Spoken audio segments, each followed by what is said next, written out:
Let's go straight to North Africa, where Libya's National Oil Corporation today announced that 3 of the country's 7 oil shipment terminals have been reopened for exports. And this followed political agreements between the warring parties in the North African country to ceasefire and allow the resumption of crude oil production, which could top 300,000 barrels per day in a few weeks' time. This is good news. Let's chat a bit further on this latest development with Libya Now. My friend, CEO and founder of Rich Frontiers Management, Ali KHAN-SATCHU, is joining us from London. It's good news, Ali, I'm sure. This is it. Yes, this is a very good news. Libya has been seriously unstable, ever since President Gaddafi was toppled in 2011. But the intensity of that instability had increased this year. But behind the scenes, I noticed that President Erdogan had sent an emissary to President al-Sisi. The UAE has also been backing General Haftar, and I think this is an important development for Libya. So essentially 3 of the 7 oil export ports are open.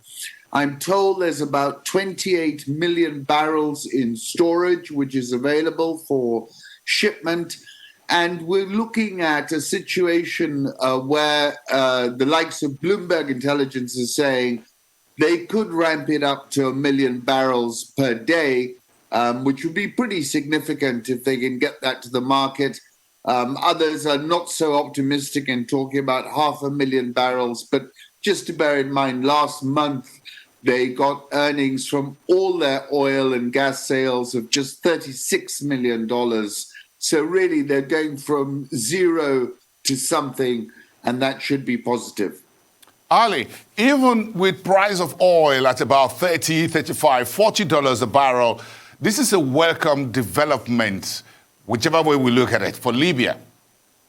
Absolutely. And Libyan oil is very sweet. It's very popular in Europe, and it's actually quite cheap to extract. So the margin for the Libyan government is high. And therefore, yes, absolutely a welcome development. Nevertheless, in the background, you've got the situation where you've got one government in Tripoli and you've got Haftar in the east. But if they can sort of find a truce, which they seem to have done, I think it will be positive and a win-win for both sides, because they'll both be able to get some money in their coffers. But here we are, Ali, with the current global oil market industry dynamics, the output, the demand, and the price. We just talk about price.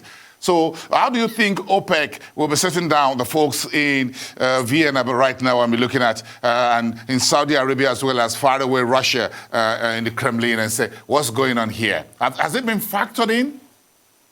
So, look, Brent crude, I can see, is trading at $42.38. And I think most oil producers would like it closer to 60. That's a fact. But at the moment, the big issue is the lack of demand.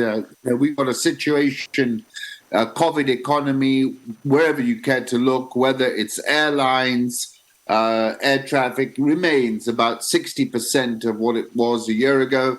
You look at fuel demand across the board, it's very, very weak. So I would argue that actually $42.35 on Brent is a reasonable price in what are extraordinary circumstances. But, you know, it's putting tremendous pressure on the oil producers. You can see that with Angola reprofiling their debt, yourselves in Nigeria. Russia has been running a more conservative balance sheet than most oil producers. Saudi Arabia under tremendous pressure financially. It's not a happy place, but it could be worse. Mm. In terms, do you think the warring parties and the various external interests will allow peace to hold in Libya? 3 out of 7 terminals, well, 40-45%. Is there a long way to go? Yes, it's still some way to go. And obviously, it's now been nearly a decade of instability. I mean, Colonel Gaddafi, I remember once said he's the cork, and if you uncork Libya, the whole thing will be like a genie, and it turned out to be precisely how he described it. I think the question is now, it is a proxy theater. You need to reconcile so many different competing parties. It's not just about the Libyans, unfortunately. It's about the Turks. It's about the Emiratis. It's about the Egyptians, naturally. It's about the European powers who after all, were the ones whose impulse was to overthrow Gaddafi. So it's a very complex situation, but there seems to be a will now to try and help the Libyans out. It's a very rich country. They've got 1 million barrels or more per day to supply to the global markets. They've got many buyers. And I think, there is a clear impulse to resolve the matter as soon as possible now. And a final one, what is the likely impact of a stable Libya within the Maghreb region?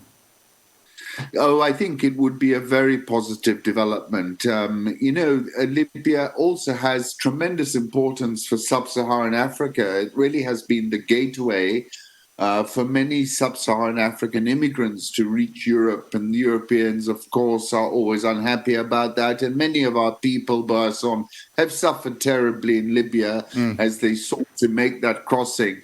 And I think, therefore, the importance cannot be gainsaid. It is a critical point, and hopefully we'll see stability there. Thank you so much, KHAN-SATCHU from Rich Frontiers Management. Do have a great evening in London. Good news from North Africa, resumption of crude oil production and exports by Libya.